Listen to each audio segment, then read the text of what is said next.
দর্শক, এই রাতে সবাইকে আমন্ত্রণ জানাচ্ছি জেডএসআরএম ইনসাইড পলিটিক্স অনুষ্ঠান। আপনাদের সঙ্গে আছেন প্লাবন রহমান। এই অনুষ্ঠানের মধ্যে আমরা সাম্প্রতিক সময়ের গুরুত্বপূর্ণ বিষয়গুলো নিয়ে আলোচনা করে থাকি। আজকে আমাদের আলোচনার বিষয় চলমান পরিস্থিতি। একটু জানিয়ে রেখে আপনাদের, আজ প্রধানমন্ত্রী শেখ হাসিনা মিরপুর 10 নম্বর মেট্রো স্টেশনে যে ধ্বংসযজ্ঞ চালানো হয়েছে সেটি তিনি পরিদর্শনে গেছেন এবং তিনি প্রশ্ন রেখেছেন যে শিক্ষার্থীদের দাবি পূরণের পরও কেন আন্দোলনের শিক্ষার্থীরা। একই সঙ্গে ওবায়দুল কাদেরও কথা বলেছেন। তিনি বলেছেন যে আন্দোলনকারীরা, নাশকতাকারীরা এখন পর্যন্ত বিভিন্নভাবে আশপাশে লুকিয়ে আছে।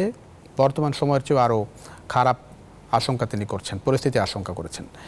এসব বিষয় নিয়ে মূলত আলোচনা করতে চাই। স্বরাষ্ট্রমন্ত্রী বলেছেন নাশকতাকারীদের, দুষ্কৃতিকারীদের কোনোভাবেই ছাড় দেওয়া হবে না, আইনানুগ ব্যবস্থা নেওয়া হবে। এসব বিষয় নিয়ে মূলত আলোচনা করতে চাই। আমাদের সঙ্গে আছেন দুজন গুরুত্বপূর্ণ অতিথি। শুরুতে তাদের সঙ্গে আপনাদের পরিচয় করে দিয়ে আছেন নূর আহমেদ বকুল, পলিট ব্যুরো সদস্য, বাংলাদেশের ওয়ার্কার্স পার্টি। একেবারে ডান দিকে আছেন, আমার ডান পাশে আছেন ফায়জুল হক রাজু, আওয়ামী লীগ নেতা। দুজনকে স্বাগত জানাচ্ছি ইনসাইড পলিটিক্সে। নূর আহমেদ বকুল, শুরু থেকেই আপনাকে দিয়ে শুরু করতে চাই। পুরো বিষয়টা সম্পর্কে একেবারেই নিশ্চয়ই আপনি অবগত।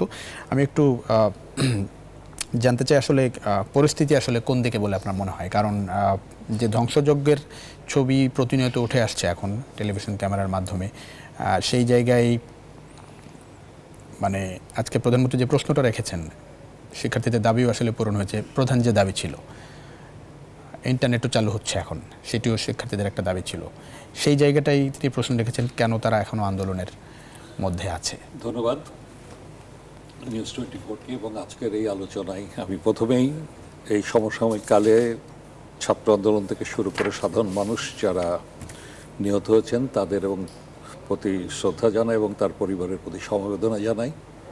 এবং আজকে যে প্রশ্নটি আমাদের আলোচনায় উঠে এলো, সেখানে বিশেষ করে ছাত্ররা কেন আন্দোলনে থাকবে, এখানে একটা কথা একটু বলা দরকার। কারণ এই ছাত্র আন্দোলনটা সম্পর্কেই একটু আমাদের যদি অ্যানালিটিক্যালি একটা ডিসেকশন যদি না করি, তাহলে আমাদের একটা ভুল বোঝাবুঝি জায়গা থাকবে। প্রথমত হলো যে এই ছাত্র আন্দোলনটার, কোটা বিরোধী আন্দোলনটার বয়স প্র্যাকটিক্যালি 10 বছর।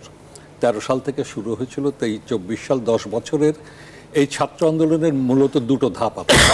একটা হলো 18 সাল, আর একটা এবারে সেই 24 সালে। এখানে ভুলভ্রান্তি, এখানে অন্যান্য প্রসঙ্গগুলো আলোচনায়, মানে আমাদের যে ক্ষয়ক্ষতি হলো এবং সর্বশেষ ছাত্রদের যে রক্তাক্ত বিজয় যেটা হলো, তারা বিজয়টাকে কেন বিজয় মনে করছেন না আমি জানি না। এখানে হয়তো বলবেন যে এত রক্তের বিনিময়ে বিজয় তারা চান না, কিন্তু দাবি যে কটা ছিল, আমি এখানেই একটা জিনিস বলতে চাই যে দাবি যে কটা ছিল, সেই দাবি তো প্রকৃত অর্থে তাদের শতকরার দাবির শতকরাটাই মানা হয়েছে। এখন যেখানে প্রশ্ন এসছে যে কিছু কিছু একটা দাবির প্রেক্ষিতে আর কিছু দাবি আসে, একটা ঘটনার প্রেক্ষিতে কিছু দাবি ওঠে, কিন্তু সেই ঘটনার প্রেক্ষিতে যখন সেই দাবিগুলো ওঠে, চলমান আন্দোলনে সেই দাবিগুলো আবার নিরসিত হতে থাকে, যদি বড় ধরনের কোনো বিভ্রান্তি বা ভুল যদি সেখানে না হয়। তো আমি যতদূর অবজার্ভ করছি তাতে আমার মনে হয়েছে যে সরকার, আদালত যে পর্যন্ত এসে শেষ করেছেন, অর্থাৎ যে দুর্ঘটনাটা সৃষ্টি হলো যেখান থেকে, সেটা তো মীমাংসা হলো। অর্থাৎ ছাত্রদের কোটা আন্দোলনের কোটার যে 93 ভাগ এবং মুক্তিযোদ্ধাদের 5 ভাগ, 1 ভাগ প্রতিবন্ধী, 1 ভাগ তৃতীয় লিঙ্গের নারীদের জন্যে, তো সব মিলিয়ে যেটা দাঁড়ালো, সেখানে দেখা গেল যে সেই দাবিটা পূর্ণ হলো। এখন যে 3-4টে দাবি তারা পরে যারা বলছেন, আরেকটা জিনিস এখানে খুব ইম্পর্টেন্ট, যে লিডারশিপ এখানে 65 জন আছেন বলছেন বা 59 জন আছেন বলছেন, এই 65 জন বা 59 জনের কোনো সুনির্দিষ্ট মতামত একসঙ্গে কিন্তু এখানে আমরা এখনো পর্যন্ত দেখিনি। আমরা বিভক্তি মতামত দেখছি। প্রথম কথা হলো যে এখানে গতকাল পরশুদিন পর্যন্ত আপনার নির্বাহী বিভাগের যে প্রজ্ঞাপন জারি হলো, কথা ছিল আস্থা অনাস্থার প্রশ্ন, প্রজ্ঞাপন হয়ে যাওয়ার পরে আস্থাটা ফিরে আসার কথা, কিন্তু সেই আস্থাটা ফিরে আসছে না কেন? বা যারা এত দাবি করলেন যে প্রজ্ঞাপন হওয়া পর্যন্ত আমরা অপেক্ষা করব, প্রজ্ঞাপন তো হয়ে গেল, কিন্তু রিয়াকশন তাদের দিক থেকে কোনো রিয়াকশন নেই, বরং বিচ্ছিন্ন রিয়াকশন দেখছি। যে অনেকে বলছেন যারা স্টেক হোল্ডার, তাদের সেই স্টেক হোল্ডারদেরকে এখানে পার্ট করা হয়নি, অতএব এই দাবি গৃহীত না, এরকম একজন দুজন বলেছেন, এরকম সমন্বয়কদের মধ্যে কেউ। আবার সমন্বয়কদের মধ্যে কেউ বলছেন আমরা যা যা বলেছিলাম, ক্যাম্পাস খুলতে হবে, হল খুলতে হবে, ইন্টারনেট দিতে হবে। তো ইন্টারনেট একটা টেকনিক্যাল ত্রুটি, টেকনিক্যাল ডিফিকাল্টি, সেই টেকনিক্যাল ডিফিকাল্টিস কাভার করছেন গভর্নমেন্ট, এবং গভর্নমেন্ট সেটা ধাপে ধাপে অলরেডি চালুও করেছেন, ইন্টারনেটের দিকে এগিয়েছে। হল খোলার প্রশ্ন যদি আসে, আমার মনে হয় সেটাও তো অলরেডি শিক্ষামন্ত্রী গতকালকেই একটা বিবৃতি দিয়েছেন বা কথা বলেছেন যে শিক্ষাঙ্গনেও তেনারা ধাপে ধাপে যাবেন এবং আইনগতভাবে সমস্ত ব্যাপারগুলো সুরক্ষিত করেই তারা যাবেন। তা আমার মনে হয় যে এখানে যারা ছাত্র আন্দোলন করছেন, আমিও ছাত্র আন্দোলনের এক সময় কর্মী ছিলাম, নেতৃত্বও দিয়েছি, একটা অভ্যুত্থানের নেতৃত্ব দিয়েছি।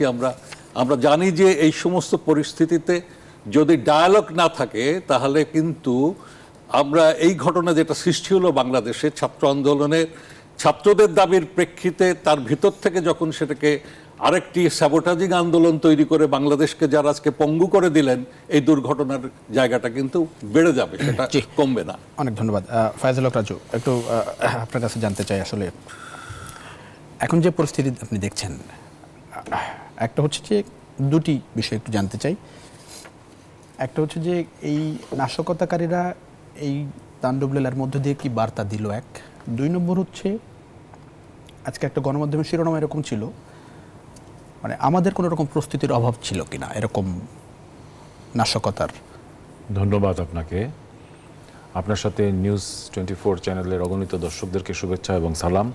সেই সঙ্গে পাশে বিশিষ্ট রাজনীতিবিদ, সিনিয়র রাজনীতিবিদ মুকুল ভাইকে সালাম এবং শুভেচ্ছা। আমি মনোযোগের সঙ্গে ভাইয়ের কথা শুনছিলাম। আপনার প্রশ্নটিও গুরুত্বপূর্ণ। আমরা একটা খুব বলবো যে দুর্বিষহ সময় মাত্র পার করছি এই মুহূর্তে। এখনও সব কিছু পরিস্থিতি টোটালি যে নিয়ন্ত্রণে এসেছে সেটা বলা যাবে না, তবে পরিস্থিতি স্বাভাবিক হওয়ার একটা ধীরে ধীরে দেখা যাচ্ছে, সেটি একটি বাস্তবতা।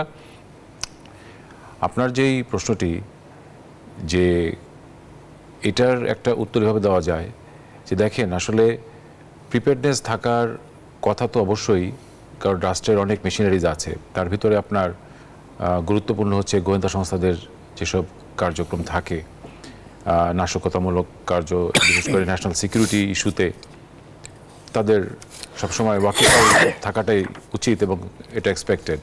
সেই ক্ষেত্রে কিছুটা যে ব্যত্যয় হয়েছে সেটা নির্দ্বিধায় বলা যায়। আমি নিজের সামাজিক যোগাযোগ মাধ্যমের যে আমার পেজ, সেখানে আমি আরও 8-9 দিন আগে লিখেছিলাম এই বিষয়ে, যে আজকে যে প্রশ্নটি করছেন যে গোয়েন্দা সংস্থাদের তরফ থেকে কী প্রিপারেশন ছিল অথবা কতটুকু তারা ফিডব্যাক সরকারকে দিতে পেরেছিল বা এরকম কোনো প্রস্তুতি আদৌ তারা রেখেছিলেন কিনা, এটা একটা খুব ইম্পর্টেন্ট। কারণ আন্দোলন তো ধীরে ধীরে দানা বেঁধেছে।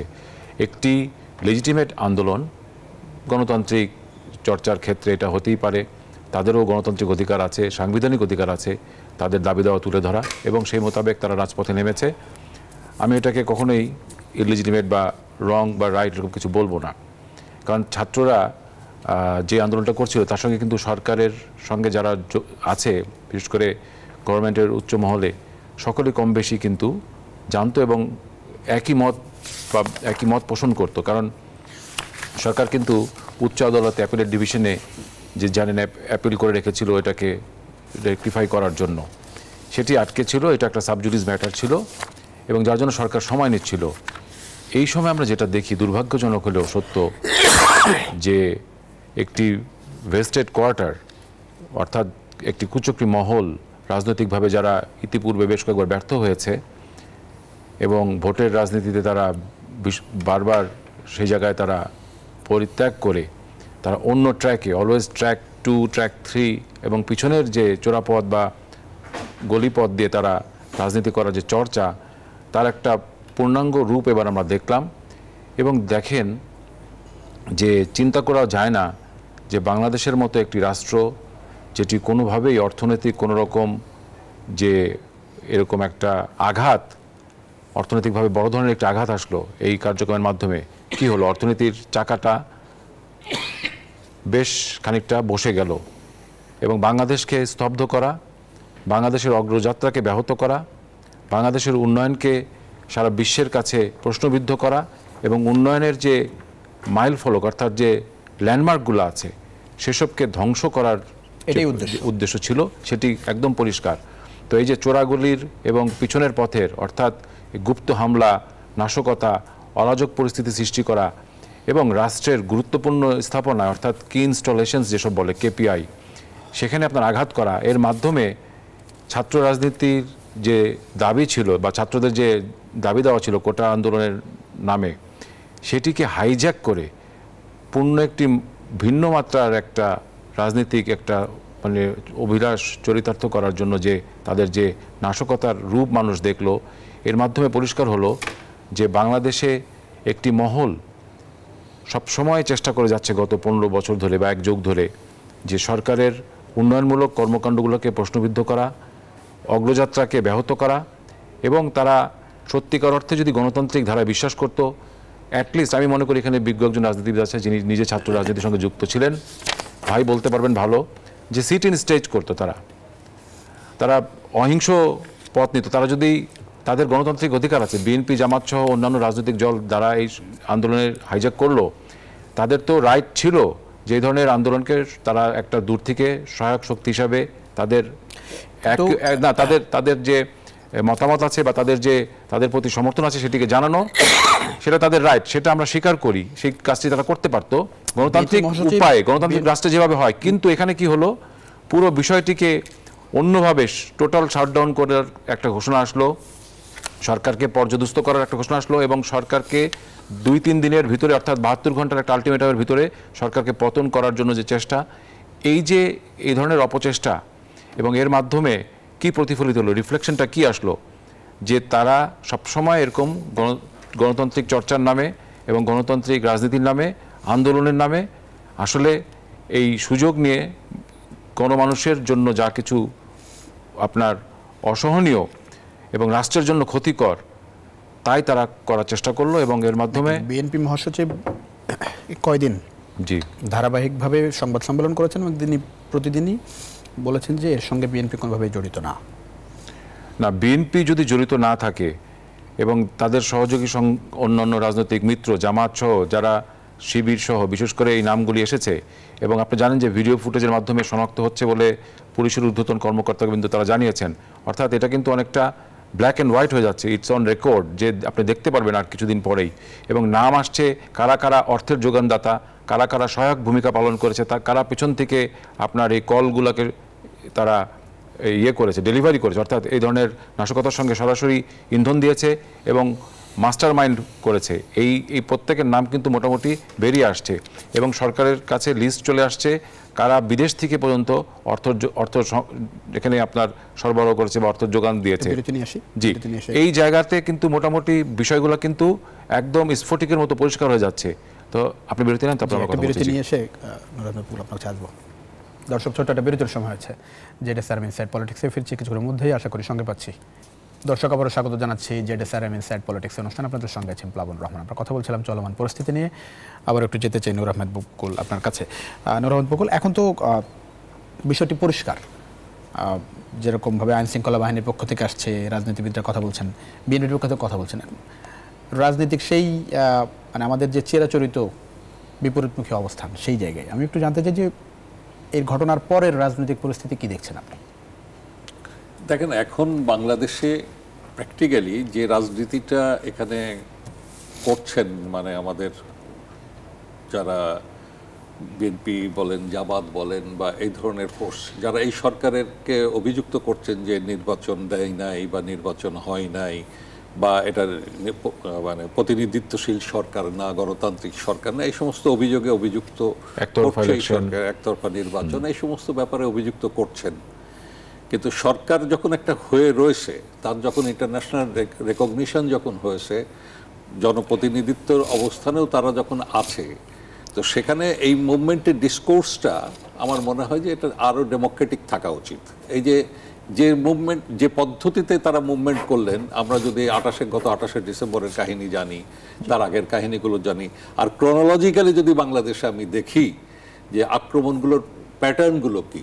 কারণ আপনি দেখেন, একটা রাজনীতি এদেশে তৈরি হয়েছে, যেমন মানে 99 সালে যখন উদীচীর উপরে বোমা হামলা হলো, এবং সেই বোমা হামলার ধারাবাহিকভাবে আপনি দেখেন তখন একটা বোমা হামলার সিরিজ চললো, সমস্ত আদালত থেকে শুরু করে, অফিস আদালত থেকে শুরু করে, সিনেমা হল থেকে শুরু করে, মাজার থেকে শুরু করে একটা চললো। এবং বাংলাদেশের তৎকালীন সময় আমরা দেখলাম যে একটা বাংলা ভাইয়ের উত্থান ঘটলো একটা গভর্নমেন্টের অধীনে, এবং তখনও আমরা বললাম যে এটা কিন্তু হচ্ছে একটা রাষ্ট্রীয় সন্ত্রাস করে আর একটা নতুন ধরনের জন্ম দেওয়া, এবং একটা পলিটিক্স তৈরি করা হলো ওইভাবেই, যেটা জঙ্গিবাদী পলিটিক্স হিসাবে সামনে চলে এলো। এখনও কিন্তু সেই প্যাটার্নটাই কিন্তু বিরাজ করছে এবং সেটাকেই ভর করা হচ্ছে। আপনি ডেমোক্রেসির প্যাকেট খুঁজে পাচ্ছেন, আপনি বলছেন যে আমরা ডেমোক্রেসি মিছিল মিটিং করতে পারি না, সরকার আমাকে মারে। সরকার কখন মারে? যখন তোমরা মিছিল মিটিংয়ের একটা পর্যায়ে গিয়ে দুর্ঘটনা সৃষ্টি করে তখন গিয়ে সরকার মারে, আবার সরকারই আবার অনুমতি দেয়। তাহলে এই জায়গাটাতে আমার কাছে মনে হচ্ছিল যে বেস্ট পলিসি ছিল, যেমন 3টে নির্বাচন হয়ে গেল, 3টে নির্বাচনে বিএনপি অংশ নিল না। যদি মানে 14 সালের নির্বাচনে 18 সালের নির্বাচনে 2টো নির্বাচন হতো, আমি তো বলবো যে বিএনপি যদি বিরোধী দল হয়ে থাকে তাহলে বিরোধী দল হিসাবে তার ছায়া সরকার হিসাবে দাঁড়িয়ে থেকে গণতন্ত্রের ভারসাম্য সৃষ্টি করা উচিত ছিল রাষ্ট্রীয়ভাবে যারা ক্ষমতায় থাকেন তাদের সঙ্গে। কিন্তু এই রাজনীতিটা বাংলাদেশে চর্চিত হলো না। এখানে একজন একেবারেই নিঃশেষিত হবেন আর একজনের উত্থান ঘটবে।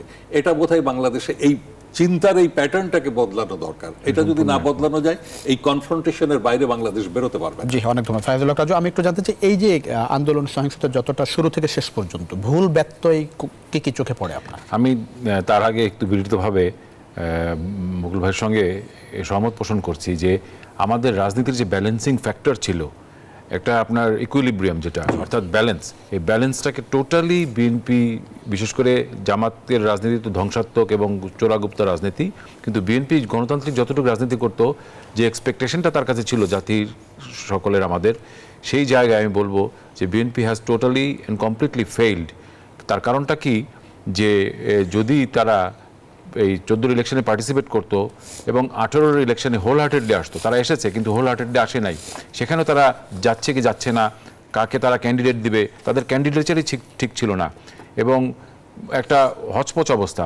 তো এইসবের কারণে আপনি বলবেন যে সরকার তাদেরকে হারিয়ে দিত, জোর করে তাদেরকে বার করে দিত পোলিং বুথ থেকে বা এসব থেকে, এইসব হচ্ছে এক ধরনের এলিগেশন। এসবের বিচার বা এসবের নিয়ে কথা বলা, ডিসকাশনে অনেক সময় পাওয়া যাবে, কিন্তু পার্টিসিপেটরি রোল প্লে করার যে বিষয়টি, সেটার উপর আমি মানে করছি, এটার উপর আমি একটা বড় ধরনের একটা এমফাসাইজ করছি, এই জন্য যে বিএনপি সেই জায়গায় যদি তাদের দায়িত্বটা দেখাতে পারতো, তাহলে অন রেকর্ড থেকে যদি বিএনপি চেষ্টা করেছে, বিএনপি তারপরে ফেল করেছে, সেই জায়গাটা কিন্তু বিএনপি যেতে পারে না। এই বিএনপির একটা চরম ব্যর্থতা, এবং এই ব্যর্থতার জন্য যে ব্যর্থতার জন্য আমি শেষ করি, বিএনপির এই ব্যর্থতার জন্য আওয়ামী লীগ সরকারের কোনো লাভ হয়নি, উল্টো ক্ষতি হয়েছে। বিকজ আওয়ামী লীগ একক পথে যাওয়ার জন্য একটা বলবো যে বেকায়দায় পড়ে গেছে রাজনৈতিকভাবে, এবং যেই ব্যালেন্সটা থাকা দরকার ছিল, ভারসাম্যের রাজনীতি যেখানে থাকা দরকার ছিল ন্যাশনাল লেভেলে, বিকজ আমরা তো parliamentary form of democracy follow করছি, এখানে সরকার ফলো করছি, সেই জায়গায় যে একটা যে ভারসাম্য থাকে,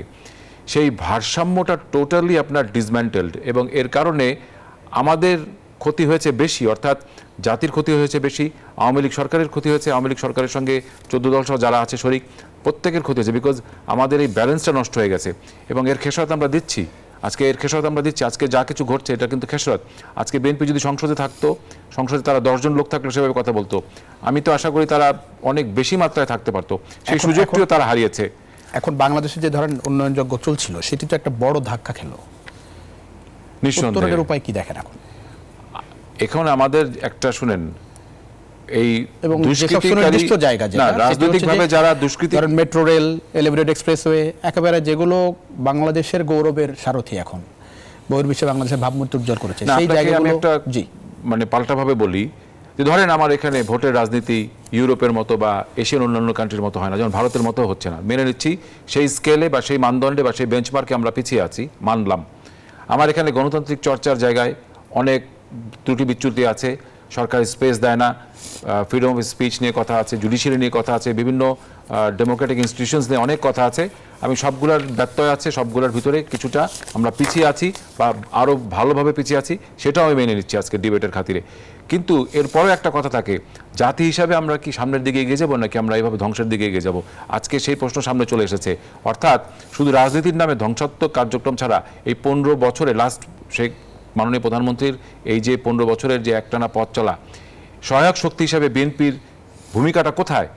জামাতের কথা তো আমরা ধরতেই চাই না, কারণ তারা ধ্বংসাত্মক রাজনীতি ছাড়া এবং ষড়যন্ত্র এবং এই ধরনের চোরাগুপ্তা হামলা, রক কেটে দেওয়া, সন্ত্রাসী আক্রমণ, অরাজক রাজনৈতিক পরিস্থিতি সৃষ্টি করা, কান্ট্রিকে, পুরো দেশকে এবং অর্থনীতিকে ডিস্টেবিলাইজ করে ফেলা, এটা তাদের মজ্জাগত একটা আপনার ইতিহাসের একটি ছোট অংশ হিসেবে বলি।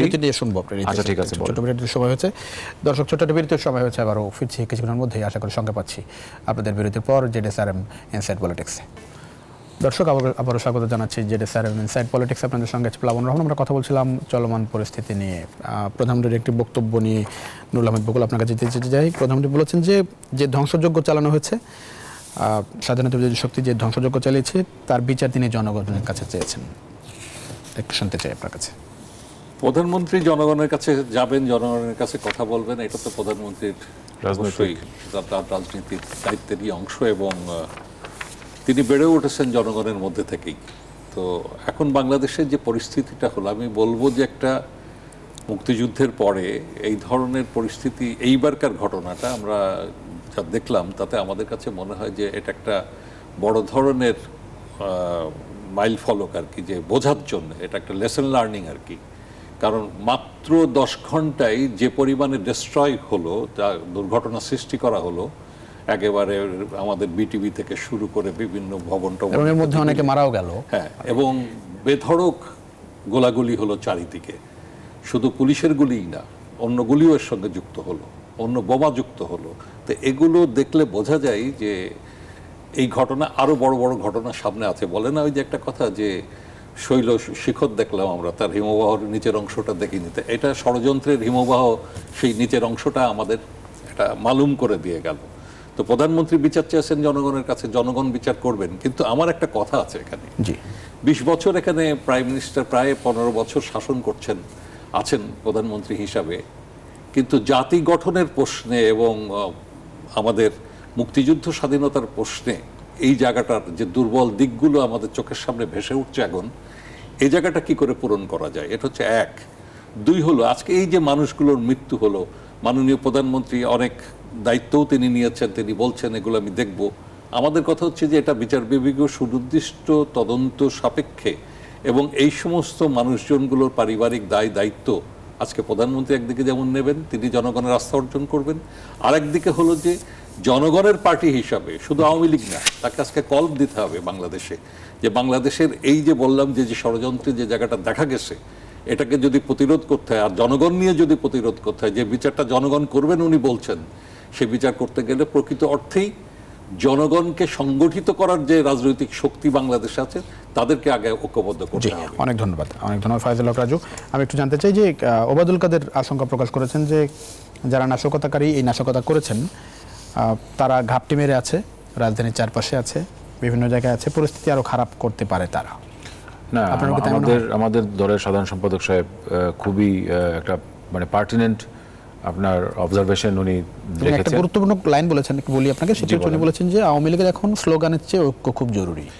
হ্যাঁ, একটা ন্যাশন ওয়াইড ঐক্য, যেটা বকুল ভাই বললেন এই মাত্র, যে ন্যাশন ওয়াইড একটা স্বাধীনতার সকল সপক্ষের শক্তি এবং বাংলাদেশ রাষ্ট্রকে ভালোবাসে, বাংলাদেশকে ভালোবাসে, বাংলাদেশের পতাকাকে ভালোবাসে, জাতীয় সঙ্গীতকে আপনার যারা ভালোবাসে, এই যারা আছি আমরা সকলে, এবং বাংলাদেশের উত্তর মঙ্গল কামনা করি যারা, নির্মোহভাবে কোনো নিজের কিছুর জন্য না, তাদের সকলের এক প্ল্যাটফর্মে আসার, এবং এই কাজটি বলা খুব সোজা কিন্তু করা খুব কঠিন। রাজনৈতিক অঙ্গীকারের পাশাপাশি সামাজিক যে একটা যে ইউনিটি এবং মেলবন্ধন, সেটি খুবই জরুরি। এবং এইটি করতে না পারলে আমাদের সামনে নিশ্চয়ই তাহলে ঘাপটি মেরে থাকা ঘাতকের যারা গোষ্ঠী আছে, বা যারা আজকে দেখলেন যাদের উস্ফলন আমরা দেখলাম, আস্ফলন দেখলাম, এবং তাদের যে আপনার ন্যাক্কারজনক এই যে একটা কুরুক্ষেত্র তারা তৈরি করলো দেশময়, এই সমস্ত কিছু কিন্তু আমাদেরকে এই শিক্ষাটি দিয়েছে। এটা একটা আপনার বলতে পারেন যে ওয়ার্নিং আমাদের জন্য, যে আগামীতে তারা এর থেকে কি করতে পারে। বাংলাদেশ রাষ্ট্রটিকে তারা আপনার নস্যাৎ করার সর্বশেষ চেষ্টা করবে আগামীতে, এবং এটি বলাই বাহুল্য। আজকে একটা ছোট্ট বিষয়, সেটা হচ্ছে যে শিক্ষার্থীদের সামনে আইন শৃঙ্খলা বাহিনীকে মুখোমুখি করে দিল কারা, এই জায়গাটা একটু বলবেন? মানে আইন শৃঙ্খলা বাহিনী সম্পর্কে শুনেন, এখানে একটা মিসিং লিংক, এখানে একটা এটা তো যদিও সাধারণ শিক্ষার্থীদের একটা আন্দোলন ছিল, এর পিছনে তো একটা বড় একটা পলিটিক্যাল একটা আপনার মাস্টার প্ল্যান ছিল, সেটি আমরা এখন দেখতে পাচ্ছি। সরকারের একটা এখান থেকে আমি বলবো যে আমার একটা ব্যক্তিগত অভিমত বা অবজারভেশন, সেটা হচ্ছে যে একটা মিসিং লিঙ্ক ছিল, একটু দেরিতে অনুধাবন করে এখানে আপনার এঙ্গেজ হওয়া, এই জায়গাটা একটা ব্যত্যয় ঘটেছে। এটি অনিবার্যবশত হয়তো বা ঘটে গেছে। এটি ভবিষ্যতে আমাদের জন্য একটি বড় ধরনের একটা আপনার বলতে পারেন যে lesson, in future so that we can avoid these আপনার অ্যানোমালিজ, যেটা আমাদের পক্ষে করা উচিত হবে না। অনেক এবং ধন্যবাদ। আমাদেরকে শেষ কথা, আরো এই বেশি জায়গাটা একটু সতর্ক থাকতে হবে, চোখ কান খোলা রাখতে হবে সকলকে। জি, অনেক ধন্যবাদ। নূর আহমেদ বকুল, এই জায়গাটা একটু টাচ করবেন। হ্যাঁ, একেবারে এই শেষে কথাটা বললেন, আমার কথা হচ্ছে একটাই বিষয় হলো যে সংকটগুলো যেখানে যেখানে বাংলাদেশ এখন আছে, দৈনন্দিন জীবনের যে সংকটগুলো আছে, সেই দৈনন্দিন জীবনের সংকটগুলোকে নিরসন করবার প্রাথমিক পদক্ষেপ হিসেবে গভর্নমেন্টের যা করা দরকার গভর্নমেন্টের তাই করা উচিত। দেশ ধ্বংসের যে ষড়যন্ত্রটা এখানে চলতেছে, সেই ষড়যন্ত্র শক্ত হাতেই মোকাবেলা করতে হবে, এর কোনো বিকল্প নেই। কারণ এই দেশটা যদি এখন পিছিয়ে যায়, তাহলে যে ইডিওলজি আমরা দেখতে পাচ্ছি যারা এখানে এটাকে হ্যান্ডেল করছে, তারা যদি আগামীতে আসে, এই বাংলাদেশ আরো পিছিয়ে যাবে। ভাই আপনার সঙ্গে একটু অ্যাড করি যে মানে বাংলাদেশকে ধ্বংস করা না, বাংলাদেশকে পুনরায় পরাভূত করা, হ্যাঁ, বাংলাদেশকে পরাজিত করা এবং ৭১-এর পরাজয়ের প্রতিশোধ নেওয়া। এবং নতুন জেনারেশন কিছুতেই অনুধাবন করছে না, তাদেরকে এমনভাবে ব্রেইন ওয়াশ করা হচ্ছে যে, শুনেন, সরকারের হাজার রকম ভুল ত্রুটি থাকতে পারে, সরকারের একটা সরকার যখন রাষ্ট্র চালায়, বাংলাদেশের মতো রাষ্ট্র চালাতে গিয়ে সরকারের নানা রকম ভুল ত্রুটি থাকতে পারে, বিচ্যুতি থাকতে পারে, কিন্তু তার মানে এই নয় যে দেশকে আপনি ধ্বংসের শেষ প্রান্তে নিয়ে যাবেন। জি জি, অনেক ধন্যবাদ নূর আহমেদ বকুল, ফয়জুল হক রাজু, আপনাদের দুজনকে অসংখ্য ধন্যবাদ রাত আপনাদের মূল্যবান সময় দেওয়ার জন্য। দর্শক, এই ছিল আজকের জেডএসআরএম ইনসাইড পলিটিক্স। দেখাবেন নিশ্চয় অন্য সময়। সে পর্যন্ত ভালো থাকবেন, সুস্থ থাকবেন, আশা করি নিউজ টোয়েন্টির সঙ্গে থাকবেন।